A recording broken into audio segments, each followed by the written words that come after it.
ব্যবসা বাণিজ্যের সংবাদ ও বিশ্লেষণ নিয়ে ডিবিসি নিউজের নিয়মিত আয়োজন তালিকাতে স্বাগত জানাচ্ছি আমি ইব্রাহিম পাঠান। দীর্ঘ ৫৫ বছর পর বাংলাদেশের চিলাহাটি ও ভারতের হলদিবাড়ি রেল লাইনে ট্রেন চলাচল শুরু হয়েছে। ভিডিও কনফারেন্সের মাধ্যমে ট্রেন চলাচল উদ্বোধন করেন বাংলাদেশের প্রধানমন্ত্রী শেখ হাসিনা ও ভারতের প্রধানমন্ত্রী নরেন্দ্র মোদী। রেলওয়ে জানায়, চিলাহাটি বর্ডার ট্রেন চলাচল শুরু হয় বাংলাদেশের মোংলা বন্দর এবং উত্তর ও দক্ষিণ পশ্চিমাঞ্চলের সঙ্গে ভারতের উত্তর পূর্ব অংশ, নেপাল এবং ভুটানের মধ্যে আমদানি ও রপ্তানি কার্যক্রম আরও জোরদার হবে। ঢাকা সহ বাংলাদেশ ও ভারতের সঙ্গে নিরবচ্ছিন্ন ট্রেন চলাচল সম্ভব হবে। বাংলাদেশি পর্যটকরা দার্জিলিং সহ উত্তর পূর্ব ভারতে দ্রুত ও সহজে ভ্রমণ করতে পারবেন।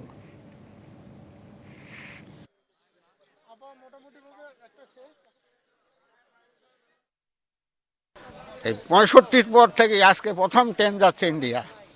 এখন আমাদের যাওয়া আসা হবে, হ্যাঁ, ব্যবসা বাণিজ্য চলবে।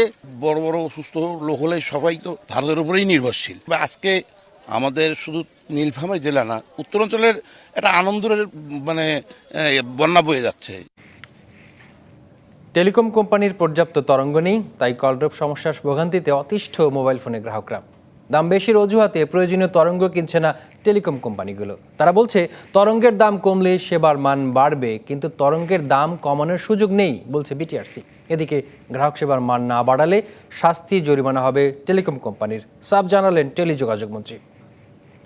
আমি মাননীয় মন্ত্রীর সঙ্গে কথা বলি। মন্ত্রী হলো টেলিফোনের মন্ত্রী, আমি রেগুলেটরের চেয়ারম্যান। আমার কলটাই ড্রপ মারে, তখন মন্ত্রী আমাকে বলে, দেখছেন চেয়ারম্যান সাহেব কী অবস্থা। মোবাইল কল ড্রপ নিয়ে এমন অভিজ্ঞতার কথা জানালেন বাংলাদেশ টেলিযোগাযোগ নিয়ন্ত্রণ কমিশনের সদ্য বিদায়ী চেয়ারম্যান, যার প্রধান কারণই তরঙ্গের স্বল্পতা। কম স্পেকট্রামে এই ঘটনা ঘটে, তো 2% ক্রস করলে অবশ্যই আমরা ফাইন করব। বিশ্বের অনেক দেশেই এখন প্রতি মেগাহার্টজ তরঙ্গে টেলিকম সেবা মিলছে ১ লাখের কিছু বেশি গ্রাহকের। অথচ একই পরিমাণ তরঙ্গের আওতায় বাংলাদেশে গ্রাহক সংখ্যা বহুগুণ বেশি। এতে কমছে সেবার মান। যেহেতু স্পেকট্রামের দাম বেশি, আমরা করছি কি বেশি করে সাইট তৈরি করছি।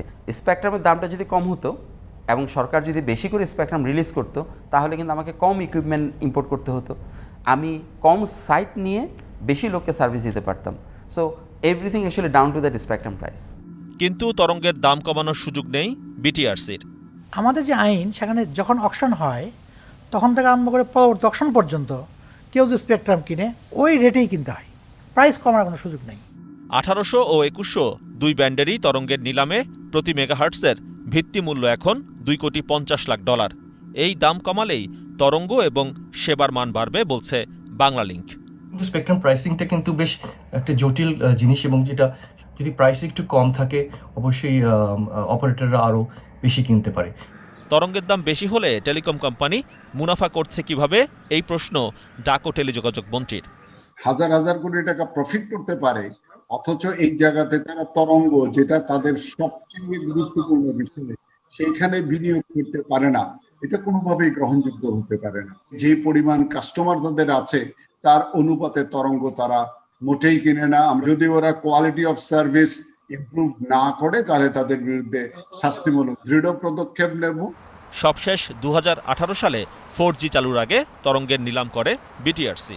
২ থেকে ৩ মাসের মধ্যেই আবারও তরঙ্গের নিলাম হওয়ার সম্ভাবনা রয়েছে জানিয়েছেন ডাকো টেলিযোগাযোগ মন্ত্রী। AG Mahmud, DBC news, Dhaka. হাইকোর্টের নির্দেশ অনুযায়ী অর্থ পাচারকারীদের তালিকার প্রতিবেদন দাখিল করেছে বাংলাদেশ ফিনান্সিয়াল ইন্টেলিজেন্স ইউনিট ও পররাষ্ট্র মন্ত্রণালয়। এর আগে মঙ্গলবার দুদক, সিআইডি ও এনবিআর হাইকোর্টে প্রতিবেদন জমা দেয়। এ বিষয়ে হাইকোর্ট আজ শুনানির কথা রয়েছে। এখন পর্যন্ত ২৫০০ কোটি টাকা পাচার হয়েছে বলে প্রতিবেদন দিয়েছে দুদক। পররাষ্ট্র মন্ত্রণালয় বলেছে, বিভিন্ন দেশের দূতাবাস ও মিশন অর্থ পাচারের বিষয়ে তথ্য চাওয়া হয়েছে। ২২শে নভেম্বর বিচারপতি মোহাম্মদ নজরুল ইসলাম তালুকদার ও বিচারপতি আহমেদ সোহেলের হাইকোর্ট বেঞ্চ স্বপ্রণোদিত হয়ে এক দেশ থেকে অর্থ পাচারকারীদের তালিকা চান। এ বিষয়ে সোমবার অ্যাটর্নি জেনারেল কার্যালয়ের সংশ্লিষ্ট প্রতিষ্ঠানের প্রতিনিধিদের সাথে বৈঠক হয়। কানাডায় কথিত বেগমপাড়ায় কারা টাকা পাঠিয়েছে তাদের তথ্য জানতে চায় হাইকোর্ট।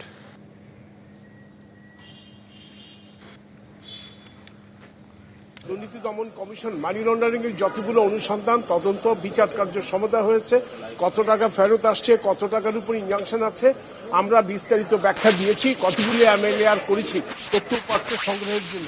শতাধিক ব্যক্তি ইনভলভ এখানে, এবং প্রায় ২৫০০ কোটি টাকার মতো লন্ডারিং, ২৫০০ কোটি টাকা।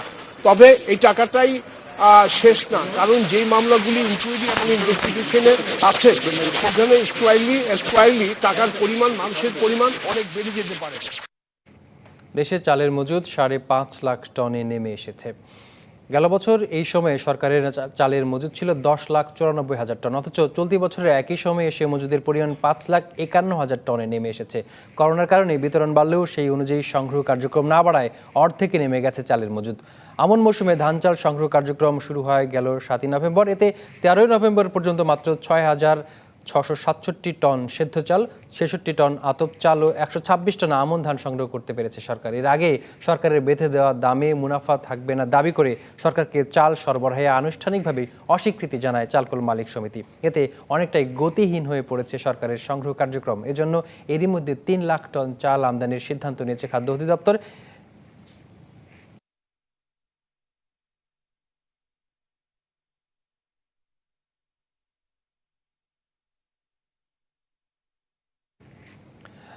বৈশ্বিক প্রতিযোগিতা সক্ষমতা সূচক নিয়ে সিপিডির ভার্চুয়াল আলোচনা চলছে। আমরা এখন সরাসরি যাচ্ছি সেই অনুষ্ঠানে। সংযুক্ত আরব আমিরাতের কথাও এখানে বলা হয়েছে। আর তৃতীয় যেটি বলা হয়েছে, চতুর্থ যেটি বলা হয়েছে, যে সমস্ত দেশে করোনা ভাইরাসের পূর্ব বা এই ধরনের সংক্রামক ব্যাধি মোকাবেলার পূর্ব অভিজ্ঞতা রয়েছে এবং তাদের যথাযথ প্রোটোকল রয়েছে। আমি জানি না যে আসলে এই প্রোটোকলের জায়গাটিতে আমরা যেভাবে এই সংক্রমণ ব্যাধিটিকে হ্যান্ডেল করলাম সেই প্রোটোকলটি আসলে আমরা ভবিষ্যতে কতটা দক্ষতার সাথে ব্যবহার করতে পারবো। তবে বলা হচ্ছে যে দক্ষিণ কোরিয়া বা সিঙ্গাপুরের মতো দেশগুলো তাদের পূর্ব অভিজ্ঞতাকে এই সংক্রামক ব্যাধি ঠেকানোর ক্ষেত্রে কাজে লাগিয়ে অনেক সুফল পেয়েছে। সুতরাং আমাদেরও আসলে একটা উপযুক্ত প্রোটোকল সংক্রামক ব্যাধির সংক্রমণ ঠেকানোর জন্য, কমিয়ে আনার জন্য আমাদের কিন্তু উপযুক্ত প্রোটোকলও আগামী দিনে প্রয়োজন হবে। ধন্যবাদ। আরো একটি প্রশ্ন বারবারই আসছে, একজন প্রশ্ন করেছেন, আমরা শেষের পর্যায়ে আছি, সেটি একই বিষয়ের উপরে। রফিকুল ইসলাম প্রশ্ন করেছেন যে অদক্ষ প্রশাসনের পেছনে কি সরকারি নিয়োগ প্রক্রিয়ায় দুর্নীতির কোনো কারণ থাকতে পারে কিনা। সংক্ষেপে অনেকবারই বলা হয়েছে, আমি সংক্ষেপে একটা জাস্ট লাইন আবার রিপিট করছি, সেটা হচ্ছে যে প্রাতিষ্ঠানিক দক্ষতা এবং প্রতিষ্ঠানগুলোর যদি স্বাধীনতা না থাকে তাহলে যেই প্রতিষ্ঠানের মধ্যে যারা কাজ করে তারা কিন্তু তাদের পেশাগত দক্ষতাটা দেখাতে পারে না। তালিকাতে একটা বিরতি নিচ্ছি, সঙ্গে থাকুন। আবারও স্বাগত জানাচ্ছি ব্যবসা বাণিজ্যের সংবাদ বিশ্লেষণে ডিবিসি নিউজের নিয়মিত আয়োজন তালিকাতায়। শেয়ার বাজারের পরিধি বাড়াতে ইউনিয়ন পর্যায়ে ডিজিটাল বুথ স্থাপনের সুযোগ দিল Bangladesh securities and exchange commission.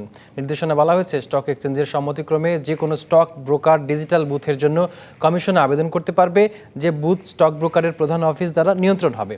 City কর্পোরেশনের মধ্যে পৌরসভা, ইউনিয়ন পরিষদ সদর দপ্তরে ডিজিটাল বুথ স্থাপন করা যাবে। এছাড়া দেশের বাইরে স্থাপনের ক্ষেত্রে কমিশনের অনুমোদনের পাশাপাশি যথাযথ কর্তৃপক্ষের সম্মতি নিতে হবে। দেশের ভিতরে প্রতিটি বুথ খোলার জন্য স্টক এক্সচেঞ্জে 1 লাখ টাকা জমা দিতে হবে, যা দেশের বাইরে খোলার জন্য 10 লাখ টাকা দিতে হবে।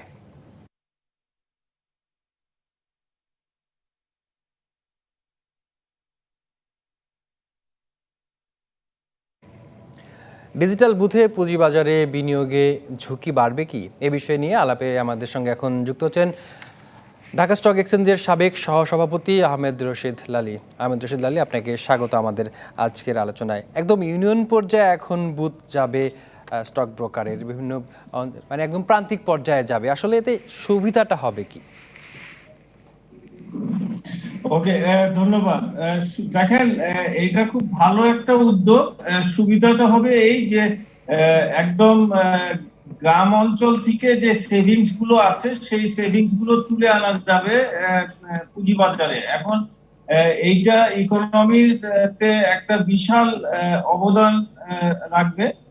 আমি মনে করি যে এই বুথগুলো সুষ্ঠুভাবে যদি পরিচালিত হয় এবং ম্যাক্সিমাম ক্ষেত্রেই দেখবেন যে যেহেতু কন্ট্রোলটা থাকবে হেড অফিসে, কাজেই মোটামুটি ভাবে আশা করা যায় যে ভালো একটা রেজাল্ট আমরা পাবো। পুঁজি বাজারের সাথে সাথে অর্থনীতিতেও এটার একটা প্রভাব পড়বে। কারণ হয় কি যে যেই ইউনিয়ন পর্যায় পর্যন্ত যে ইনভেস্টররা আছেন ওনারা পৌঁছাতে পারেন না, এখন ওনাদের দ্বার প্রান্তে যাবে এবং যে সেভিংস গুলো আছে ছোট ছোট সেভিংস, সেই সেভিংস গুলো নষ্ট হয়ে যায় কিন্তু। হ্যাঁ, তো কাজেই এই সেভিংস গুলো যদি আমরা মূল ধারায় নিয়ে আসতে পারি তাহলে একটা ভালো প্রভাব কিন্তু আহমেদ রশিদ আলী একটি বিষয় জানতে চাই, বলছেন যে গ্রামের বিনিয়োগগুলো, গ্রামের সেভিংসগুলো, সঞ্চয়গুলো একদম কেন্দ্রীয় বিনিয়োগের আওতায় আনতে পারলে সুবিধা হবে অর্থনীতির।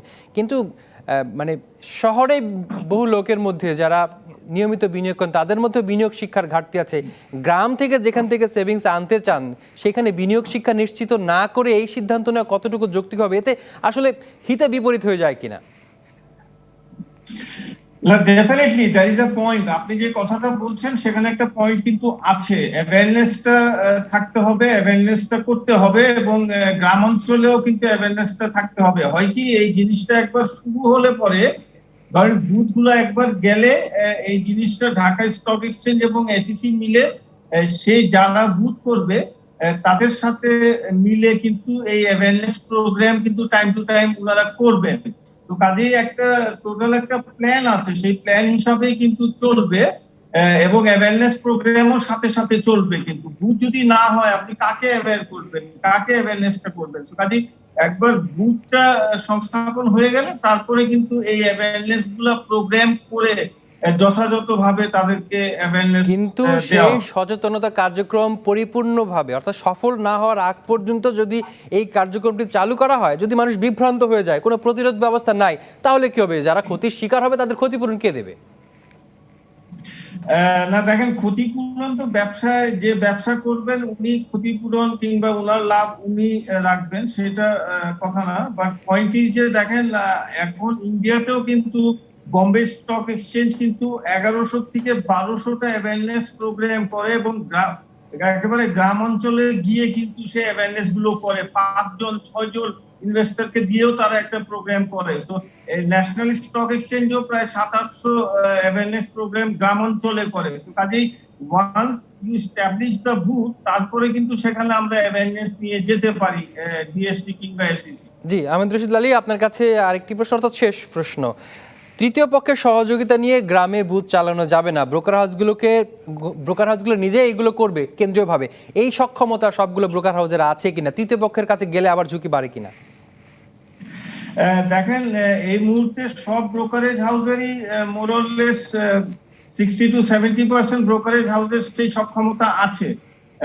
বেসিক্যালি কিন্তু সবচাইতে ইন্টারেস্টিং হবে দেখা এইটা যে যতগুলো ইনস্টিটিউশন আছে, লাইক ব্যাংকের যে সাবসিডিয়ারি গুলো আছে সেগুলো কিন্তু গ্রাম অঞ্চলে যে ব্যাংকের ব্রাঞ্চ আছে সেই ব্রাঞ্চে কিন্তু ওনারা একটা বুথ কিন্তু আরামে করতে পারেন। তো কাজে আমরা প্রাথমিক পর্যায়ে দেখবো যে এই ব্যাংকের যে সাবসিডিয়ারি গুলো আছে সেগুলোই বেসিক্যালি ওখানে যাবেন, এবং তার সাথে যারা ব্রোকার আছেন ওনারাও কিন্তু সেখানে যাবেন, যার যেমন সুবিধা হয় সেভাবে যাবেন। কিন্তু এইটা উইদিন কন্ট্রোল লিমিটের ভিতরে থাকতে হবে। একজন ব্রোকারের, আপনি যে কথাটা বলেছেন সঠিকভাবে, যে আমার সক্ষমতা আমাকে কিন্তু দেখতে হবে যে আমি ওখানে চালাতে পারবো কিনা, ওখানে কিভাবে আমি মানি ট্রান্সফার করব, কিভাবে আমি ইয়েগুলো হবে, এই সকল বিষয় কিন্তু মোটামুটি একটা ইনফ্রাস্ট্রাকচার সেই ব্রোকারের থাকতে হবে। অর্থাৎ ব্রোকার হাউসগুলোর সক্ষমতা বাড়ানোর বিকল্প নেই, মাত্র 60% ব্রোকার হাউসের এই সক্ষমতা আছে, আপনি নিজেই বললেন। অসংখ্য ধন্যবাদ জনাব আহমেদ রশিদ আলী আমাদেরকে সময় দেওয়ার জন্য। ধন্যবাদ। তালিকাতে যুক্ত হয়েছিলেন ঢাকা স্টক এক্সচেঞ্জের সাবেক সহসভাপতি আহমেদ রশিদ আলী। দর্শক, এবার আমরা একটু জানিয়ে দিচ্ছি ঢাকার পুঁজিবাজারের এই মুহূর্তে লেনদেনের সর্বশেষ খবর। ঢাকার পুঁজিবাজারে আমরা আমরা হোম পেজটি দেখতে চাই, যে হোম পেজে কি বলা আছে, লেনদেনের যে প্রবণতাটা একটু দেখতে চাই।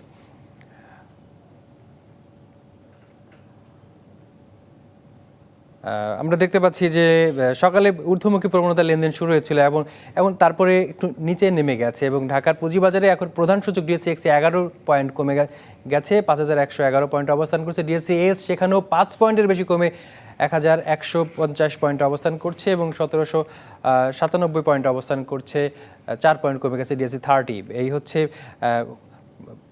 সার্বিক অবস্থা। আমরা দেখছি ঢাকার বাজারে এখন পর্যন্ত 111টি শেয়ারের মধ্যে দাম কমেছে 130টির এবং বেড়েছে 101টির, এবং এখন পর্যন্ত লেনদেন হয়েছে 410 কোটি টাকা। এবার একটু আমরা দেখে নিতে চাই যে টপ 20 শেয়ারে কি পরিস্থিতি, সেখানে কি পরিস্থিতি চলছে। 1 নম্বরে কে আছে আমরা দেখতে পাচ্ছি যে মিউচুয়াল ফান্ড 1 নম্বরে আছে, 2 নম্বরে আরেকটি মিউচুয়াল ফান্ড আছে, আরেকটি প্রযুক্তি কোম্পানি 3 নম্বরে আছে। এই হচ্ছে ঢাকার পুঁজিবাজারের সার্বিক পরিস্থিতি।